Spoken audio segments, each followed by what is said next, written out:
for some reason I kind of was like, yeah, I want to play guitar. I was like, I want to play guitar. And then my mom, I remember going to my mom and being like, I want to play guitar. And she said, okay, well, what could happen is you could either wait till Christmas and get like a half decent one, or I could get you like an okayish one now. And I said, I'll take the okayish one now. So my mom picked up like a Squier, like a beginner, like Infinity Squier Stratocaster, which I got like literally like a fortnight later and started playing.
The whole time I sort of started to become more conscious of like guitar music, so not just like Blink-182, which was a really cool gateway, but you know, your Hendrixes and stuff like that, a lot of Clapton, John Mayer, a lot of new stuff, not so much kind of the older school stuff, but the people who were paving the way for new guitarists.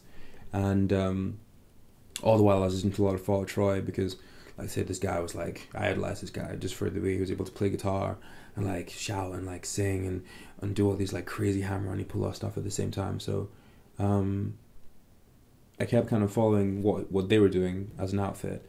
And then that actually eventually led me to the purchase of this guitar, because the guy's name is Thomas Arak, and he plays like a green version of this. So this is an Epiphone guitar, but he plays like a green version of the SG. He plays obviously that like the higher end model, and I remember the first time I bought this guitar twice.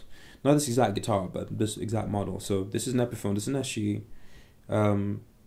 and the first version I got had kind of like these golden plated kind of pickups, and they were okay, but they had this like really old school voicing to them. And it's curious because old school voicing, and these are things which I didn't really notice about, but all these little minutiae like would make a difference to like how you sound. You know, old school stuff sounds kind of like, you know, a bit kind of not as concise, very kind of lax, whereas a modern kind of tone sounds more focused, more punchy.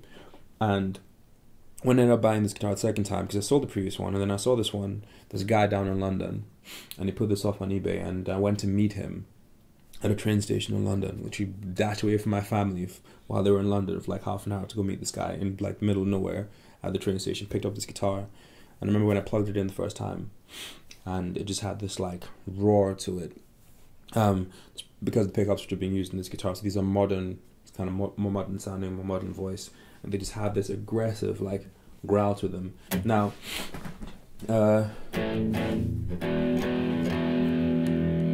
you hear that kind of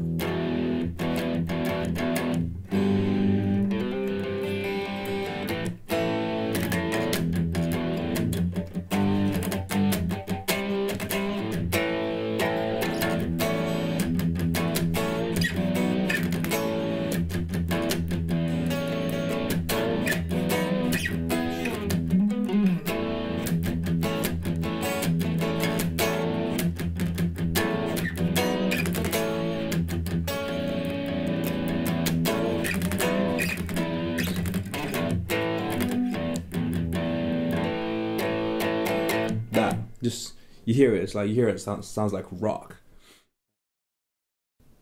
And then you start to realize there are other things which you know affect how the guitar sounds. Not just the guitar, not just the pickups, even the cable, you know, the amp that you plug into. Every amp's got a different voice.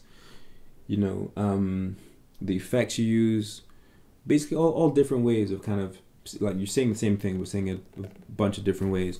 And then that curiosity actually led me to recording. And, you know, it was curious because recording was basically a way of understanding how people said things in order to convey them accurately to who was listening.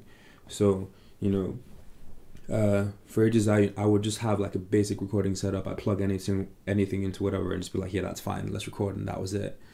Not realizing sometimes that, you know, you have to be mindful of what you're recording. If you're recording rock, you can't just plug in any guitar and be like, okay, that's it. You have to consider the guitar. There are certain formulas and stuff that worked, and there are certain kind of general rules.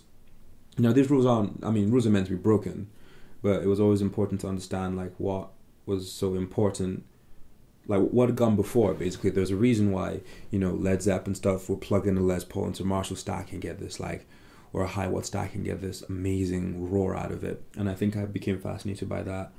So I just kept going. I think that as important as passion is, I think the technique as well does like play a lot into it, because